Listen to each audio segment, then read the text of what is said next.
Olá pessoal, bem-vindos a mais uma entrevista com o especialista. Tenho o prazer de estar aqui hoje com o Júlio Fernandes, fisioterapeuta ortopédico esportivo, especialização em músculo esquelética pela Santa Casa de São Paulo, então já trabalhamos junto lá na Santa Casa. Fez mestrado e doutorado pela Unifesp, atuamos junto também na seleção feminina de futebol, então eu tenho uma grande experiência aí nesse meio do esporte, do futebol especialmente. E a ideia com você, Júlia, é discutir um pouco agora a respeito da discinésia escapular, que é um assunto que gera aí bastante controvérsia em termos de tratamento, principalmente. A ideia é tentar entender um pouquinho o que é esse problema, quais são as consequências de tudo isso. Primeiramente, Perfeito. bem-vindo e obrigado pela disponibilidade aqui. João, eu que gostaria de te agradecer pelo convite, pela confiança. Um prazer participar e ainda mais te reencontrar, né? Trabalhamos juntos aí por bons períodos em boas oportunidades, aí nos afastamos um pouquinho, né, por conta da vida, mas legal te reencontrar aqui de novo para bater esse papo. Então, muito obrigado, viu? Prazerzaço aí estar aqui batendo esse papo contigo. Que bom. Vamos lá, então, primeira coisa, Júlia, eu queria que você me falasse um pouco o que é a discinésia escapular. Sim, legal. João, a discinese escapular, ela é uma bem entre aspas, bem em resumo, perdão, ela é uma alteração do movimento da escápula. Porém, eu queria abrir um parênteses aqui, né? É uma alteração do movimento da escápula, ou na verdade da forma com que a escápula se movimenta durante alguns movimentos do complexo do ombro, né? Então, e por que eu estou falando isso? Essa alteração, né, de movimentação da escápula, ela ocorre basicamente no ângulo inferior, no rebordo medial dela, e também com relação ao seu tilt, né, ela acaba anteriorizando um pouco mais do que o habitual, mas são movimentos não controlados voluntariamente, digamos assim. Então, é uma alteração do movimento, não por uma defasagem voluntária do indivíduo, né, mas talvez por outras complexidades que acontecem ali durante o desenrolar do movimento do ombro. Então, é uma alteração do movimento da escápula durante a movimentação, digamos assim, do complexo do ombro, tá? Ótimo. Só para quem talvez ainda não entenda exatamente disso, só queria que você me explicasse um pouquinho o movimento da escápula, como que é, qual é a função dessa escápula, quer dizer, o movimento dela junto com o ombro, o ritmo escápulo-torácico, enfim, como é que funciona, como é que normalmente ela funciona? Perfeito. A escápula, ela é um osso ímpar aí, extremamente importante quando a gente pensa em complexo do ombro. Faz parte de uma das articulações desse complexo articular, né, que é a escápula torácica. Embora não seja uma articulação verdadeira, ela é extremamente importante. Vários músculos, né, importantes ali para estabilizar a glenohumeral, por exemplo, se originam ali. Enfim, é uma estrutura extremamente importante e relevante. Ela possui algumas movimentações habituais e normais, né? Então, quando a gente faz os movimentos da glenohumeral, a escápula sempre tem uma tendência a refinar ou acompanhar, digamos assim, o húmero para poder manter a congruência articular. Então, em primeiro momento, de maneira bem simplória, a gente tem esse ritmo escápulo-humeral, perdão. Então, a cada 2 graus, mais ou menos, aí de movimento do ombro, né? A escápula acompanha, fazendo 1 grau também dessa sua movimentação. E ela faz os seus ajustes finos, que estão muito articulados com algumas rotações. Então, a rotação, digamos, para cima ou para baixo, né? Ela se ajusta para poder acompanhar isso. O tilt, que é quando ela faz a anteriorização ou a posteriorização também da sua superfície articular ali da glenoide. E ela tem as retrações e protrações, né? Que ela faz também esse ajuste mais no plano coronal para poder acompanhar e ir refinando o movimento da articulação glenohumeral, né? Então, é uma estrutura, um osso, né, que participa de uma articulação extremamente importante para essas movimentações ali do complexo do ombro, né? Legal. A discinese, então, quer dizer, é uma alteração no movimento normal da escápula. A gente pode dizer que a escápula ela ajuda a posicionar o ombro numa posição melhor aí para gerar os movimentos, né? Então, quando você tem uma alteração no movimento normal dela, isso seria a discinésia escapular, né? Quem é Isso. que costuma desenvolver esse tipo de problema? Olha, João, ela É tem... atleta, pessoa sedentária, mais jovem, mais idoso? Você sabe que quando você vai buscar, né, dados epidemiológicos sobre essa disfunção aí na literatura, você encontra literaturas bem assim de repercussão ínfima até assim 100% das pessoas que têm problema no ombro apresentam a discinese escapular. Então é bem amplo, né, esse espectro de pessoas que o desenvolvem. Eu ouso dizer que quase sempre ali ela está de alguma maneira presente, o que não quer dizer que ela também está sempre influenciando ou sempre influenciando da mesma maneira nas queixas dos pacientes e sujeitos. Mas ela pode abranger indivíduos de ambos os sexos, de diferentes idades, né? E que tenham, porventura, alguma queixa atrelada ali ao complexo do ombro. Então, ela não tem uma predileção. Obviamente que quem se expõe mais, né? Atletas ou indivíduos que de alguma maneira têm atividades laborais, né, com o braço acima do nível da cabeça, acabam ficando talvez um pouco mais expostos de desenvolverem, aumentam o risco, né, de desenvolverem problemas aí no ombro. E aí essa alteração, né, do movimento escapular pode estar atrelada a isso também, tá? Mas ela não tem uma predileção tão grande assim, obviamente. Em atletas o risco acaba sendo um pouco mais elevado mediante a exposição intensa, né, de demandas esportivas ali na região articular do ombro, né? Ótimo, legal. Bom, como é que você avalia o paciente, então, como é que você identifica a discinésia? Você sabe que isso mudou bastante ao longo do tempo, né? Então, há alguns anos atrás, não é muito tempo atrás, não, a gente graduava de discinese escapular, não? Então o paciente chegava, né, no centro de reabilitação e a gente pedia, né, para deixar ali o dorso desnudo para poder analisar ali o movimento do complexo do ombro olhando para a escápula, né? Tinha muito paciente até que estranhava, porque você ia pela parte de trás, né, pelas costas do paciente para examinar, e ele falou, pô, mas a dor é aqui no ombro, o que você vai fazer olhando aí, né? Mas a gente queria ver de fato como é que estava a qualidade dessa movimentação e tentava de alguma maneira classificar. Com o passar do tempo, a gente começou a se deparar com alguns estudos que mostravam para a gente que havia muita discordância com relação a essas tentativas de classificação. Então, tem alguns estudos até que pegam pacientes com a discinese escapular, dão para dois pares, assim, né, 2 médicos ou 2 fisioterapeutas, enfim, analisarem, e eles dão graduações distintas para a mesma condição, né? E quando a gente confronta esses dados, há uma discrepância muito grande nisso, né? Então, é inconsistente, é difícil. O que também, olhando agora, né, para o passado, não gerava grandes... e isso é muito importante para a fisioterapia, pelo menos na minha opinião, do ponto de vista de reabilitação, essas classificações não geravam assim, esclarecimentos muito grandes com relação a caminhos a serem seguidos na reabilitação, do tipo, a discinese é do tipo 1, então vamos reabilitar de tal maneira que tem mais chance de ser bem sucedido.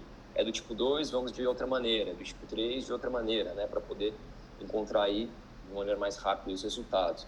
Na prática não mudava tanto assim, a gente acabava fazendo basicamente o mesmo tipo de abordagem, independente da classificação, mudando uma nuance ou outra de acordo com as queixas do paciente, mas por fim essas classificações e por conta dessas características foram sendo deixadas de lado, né? Então hoje, do ponto de vista de fisioterapia, eu particularmente não olho mais ou não tento mais graduar a discinese escapular. O que eu faço é muito mais tentar detectar primeiro, se ela está influenciando de fato na queixa do paciente, e se ela está de fato influenciando, qual talvez o tamanho dessa influência, né? Então eu não uso mais estratégias observacionais de graduação, e sim eu gosto muito de um teste chamado teste de reposicionamento escapular, do inglês é o SRT, né? Scapular Repositioning Test.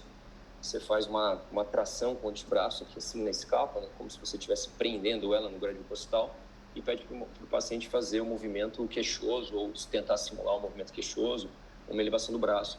E eu tento verificar se essa estratégia de reposicionamento modula o sintoma e o quanto que modula o sintoma. Se estiver de fato modulando o sintoma, é bem provável que eu vá abordar essa escápula ou usar até estratégias ativas, né, do paciente controlar a escápula para fazer as reabilitações, até ele ter mais controle autônomo naquilo, para poder abordar. Então, em resumo, eu não faço mais graduações e sim tento identificar se a discinese está influenciando na queixa e se sim, em qual magnitude, digamos assim, através desse teste que chama SRT. Ótimo. Que tipo de queixa que o paciente pode ter na presença da discinésia? Ela não costuma ser específica na escápula, né? mas em geral os pacientes apresentam dor difusa na região de deltoide, topografia de deltoide, né, glenomeral, mas ela também pode estar atrelada a queixas provenientes de tendões, pode estar atrelada a queixas de alterações estruturais, né, tipo lesões labrais, ou atreladas até em históricos de luxações, né, então o paciente desenvolve a luxação, faz as reduções, os tratamentos, às vezes porventura cirúrgica e tudo mais, e aí aparece, né, no meio desse conjunto de sintomas e sinais, a discinese também. Então, ela pode aparecer em uma gama grande de queixas e repercussões no ombro, e, em geral, a queixa não é exatamente em cima dela, né? Ela acaba sendo mais na região mesmo do complexo articular ali do ombro, da glenomeral, ou, porventura, também podem aparecer queixas tipo miálgicas, né, da musculatura periescapular. Né, alguns pacientes podem apresentar isso, a gente até interpreta como espasmos de proteção ou contraturas mediante defasagem do sistema muscular ali com relação a suportar a demanda, né, que o indivíduo está se sujeitando, enfim. Então podem aparecer esses tipos de queixas, né, mais de origem até muscular na região, mas é muito mais comum você ver queixas distantes ali, talvez a escápula participando de alguma maneira, influenciando de alguma maneira nessa situação. A gente pode dizer que, de alguma forma, a discinese em si ela tende a ser assintomática, mas ela pode provocar uma sobrecarga e talvez lesões ou dores em outras áreas, outras partes do ombro. Perfeito. Talvez a queixa não esteja em cima da topografia escapular, né, digamos assim, mas ela pode estar influenciando na queixa em uma outra região ali do complexo articular do ombro. Ótimo. E, bom, eu acho que o contrário também, né? É muito comum a gente ver pacientes com lesões no ombro e que, junto com, tem uma tendinopatia, tem uma lesão de manguito, tem algum problema de bíceps, uma artrose, outras coisas, e junto com isso desenvolve uma discinese, né? E Sim. aí a questão precisa abordar essa discinese? Quando que você precisa tratar a discinese? Excelente pergunta, João. Eu sempre tento identificar o que não é muito fácil, né? Eu particularmente gosto de uma... Bom, a gente veio da mesma escola, eu gosto de um exame ortopédico clássico, inspeção, palpação, amplitude de movimento, força, testes específicos. Eu particularmente gosto de coletar o máximo possível de informações para me ajudar a refinar em um caminho a ser seguido na reabilitação, né? Informações da tua área, da médica, sempre complementam, sempre ajudam muito a gente a refinar, né? Olha, Júlio, aparentemente aqui eu descartei qualquer possibilidade de alteração estrutural, me parece mais mesmo uma sobrecarga, algo de cunho de tratamento mais conservador, reabilitação. Isso é importante para a gente refinar, né, ou descartar hipóteses e ir tentando achar alternativas mais assertivas de reabilitação. Então, eu gosto sempre de um exame mais clássico, do ponto de vista, né, de coleta de informações físicas e funcionais. Então, eu sempre gosto, por mais que não seja tão relevante, eu sempre gosto de primeiro analisar a inspeção da escápula estática, em movimento, né, para ver o comportamento, se é muito discrepante e aberrante um lado do outro ou não. E aí sim eu tento identificar a real influência disso na queixa do paciente. E o que eu estou querendo dizer com isso? Tudo bem, eu detectei aqui uma alteração dos movimentos escapulares, ok, durante a movimentação glenomeral, por exemplo, ótimo. Mas será que se eu reposicionar essa escápula modula o seu sintoma? E aí entra a minha busca, né? Então eu vou lá e tento gerar alternativas, terapias manuais, estratégias de avaliação dentro do conceito da terapia manual, ou esse teste USRT, para ver se eu, teoricamente, corrigindo, né, de forma passiva esse movimento da escápula, eu amenizo a queixa do paciente, reproduzindo, né, o movimento com esse teste sob realização e execução. Se isso modula o sintoma, para mim é um grande indicativo de necessidade de abordagem. Então, aí a discinese escapular entra como foco também do trabalho, né? Sei lá, vou usar um exemplo aqui de uma tendinopatia de manguito, de supra. Quando eu faço o reposicionamento da escápula, eu melhoro ali, talvez, o ponto de apoio do manguito rotador, o indivíduo consegue fazer uma elevação de braço com menos dor ou indolor. Isso, para mim, é um grande indicativo que a escápula tem uma possível influência no sintoma. Então, eu, teoricamente, né, interpreto isso como necessidade de abordagem ali na região. Então, o trabalho, além de ser feito para o manguito, vai ser feito também para escápula, pensando ali no controle, né, ou na redução da influência dessa discinese no sintoma do sujeito. Tá? Ótimo.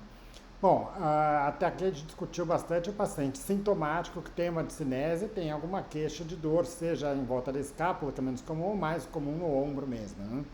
Sim. Agora, quando você pega atletas, né, especialmente atletas que usam muito membro superior, vamos pegar como exemplo nadadores, né? Se Sim. for examinar um grupo grande de nadadores, você vai achar muitos quadros de discinese e o paciente não tem queixa nenhuma, o atleta não tem queixa nenhuma no ombro. Né? Sim. E aí? Eu não faço nenhuma abordagem. Caso não tenha queixa, né, mesmo com alteração escapular, pelo menos na minha opinião, não há necessidade de uma abordagem específica com o objetivo de zerar, entre aspas, né, ou fazer uma hipercorreção desse movimento, né? Até porque a gente já sabe que é muito difícil de conquistar isso. Muitas vezes a gente ameniza a dor do sujeito, completa lá o tratamento fisioterapêutico, retorna para o médico, recebe de fato a alta, né? E se você analisar a escápula, ainda tem talvez aí uma certa alteração de movimentação, porém ele é assintomático, né? Então a gente não busca mais a correção do padrão de movimento, e sim a resolução da queixa do sujeito. Ela não Então, aumentaria o risco de lesões, sobrecarga, dores, essa que é a grande discussão. Como ponto único, não. Ela pode estar inserida em um cenário né, de ser um dos fatores que possivelmente possam vir a elevar o risco de lesões de atletas, por exemplo, né? Mas, assim, pensando somente na discinese escapular, caso não tenha queixas, eu não abordaria ela de forma tão específica. Porém, João, sendo bem sincero com você, eu acho que sim, quando a gente pensa em atleta, em esporte de alto rendimento, eu acho que valem sim algumas medidas, né, preventivas que contemplem também ali a região, né, da escápula, que na minha opinião é uma peça importante do complexo do ombro. Então, por mais que não vá colocar como estratégia ou como objetivo da minha estratégia de prevenção a resolução da discinese, eu acho que vale uma manutenção, por exemplo, da produção de força desses músculos e junto com outros fatores também, né? Mas eu olharia assim para essa escápula do ponto de vista de redução de risco de lesões, mas não de correção da discinese, tá? Então seria algo pensando mais em redução de risco e não correção da discinese. Ótimo. Mesmo assintomático, foi a tua pergunta. Legal. Bom, considerando dentro do esporte, a gente tem, muitas vezes o fisioterapeuta quer buscar o quê? Equilibrar a musculatura de um lado, do outro lado. Então, no caso da discinese, equilibrar movimentos dos dois lados do corpo, né? Sim. Quando você fala num esporte como a natação, isso faz mais sentido, né? Porque, teoricamente, você usa os dois braços de uma forma parecida, embora tem gente que respira mais basicamente para um lado, tem gente que usa para os dois lados, isso pode mudar um pouco. Agora, em um esporte como o tênis, por exemplo, ou vôlei, onde você usa os membros de uma forma assimétrica, isso tende a desenvolver mais quadros de discinésia e isso tende a ser mais sintomático. Você aborda de uma forma diferente isso? Olha, aí boa pergunta também, é um cenário bem mais desafiador, né, na minha opinião, quando há um predomínio muito grande de um M-corpo, né, pela própria demanda esportiva, é inevitável que você tenha, ao longo da temporada, desequilíbrios, né, e eu acho que o que a gente tem que entender é que isso vai acontecer de qualquer maneira. Então seria um pouco utópico a gente ficar buscando durante a temporada o tempo inteiro essa hipercorreção, esse equilíbrio, né? Então acho que o que a gente pode tentar fazer é gerar estratégias preventivas em um momento de pré-participação ou em hiatos de torneios, né, onde você pode talvez dar uma zerada ali no atleta e aí fazer uma implementação buscando um pouco mais o equilíbrio. Mas eu ouvi dizer que vai ser muito difícil você conseguir ou conquistar margens aí, né, de diferença de um lado para o outro que sejam muito aceitáveis. Pode acontecer, mas eu imagino que seja muito difícil. Então, nesse tipo de situação, o que eu faria talvez seriam especificidades atreladas aos gestos esportivos. Então, sei lá, no caso de um tenista, para o lado, né, o lado que ele executa as ações dos backhands, forehands, enfim, eu faria talvez estratégias de trabalho pensando em demandas atreladas ao gesto. O M-corpo, né, ou o lado que contempla assim movimentos auxiliares, né, ou ou que auxilia durante a execução dos gestos, eu teria talvez uma abordagem também específica para cá. Então, o que eu faria nesse tipo de situação é tentar especificar um pouco os trabalhos de um lado para o outro, se possível tentando equalizar, né, buscar equilíbrios, mas eu acho que seria muito difícil durante uma temporada, né? Além do que a gente deveria também tomar cuidado com exposições assim que sobrecarreguem além da sobrecarga já do dia a dia, de treinos, competições, enfim. Então é tentar encaixar ali um trabalho de prevenção que seja o mais adequado possível e que não atrapalhe, sem dúvida nenhuma, todo o desenrolar aí da temporada do atleta. Mas é um cenário muito mais desafiador. Ótimo. Bom, se a gente for resumir um pouco o que a gente discutiu aqui, vamos dizer, nem toda a discinésia precisa ser tratada, se o paciente tem isso, o atleta tem isso, não está causando nenhum tipo de queixa, não precisa ter nenhuma abordagem específica, você pode até fazer um trabalho de reforço muscular, fortalecimento, como uma estratégia preventiva, mas sem objetivo de correção, né?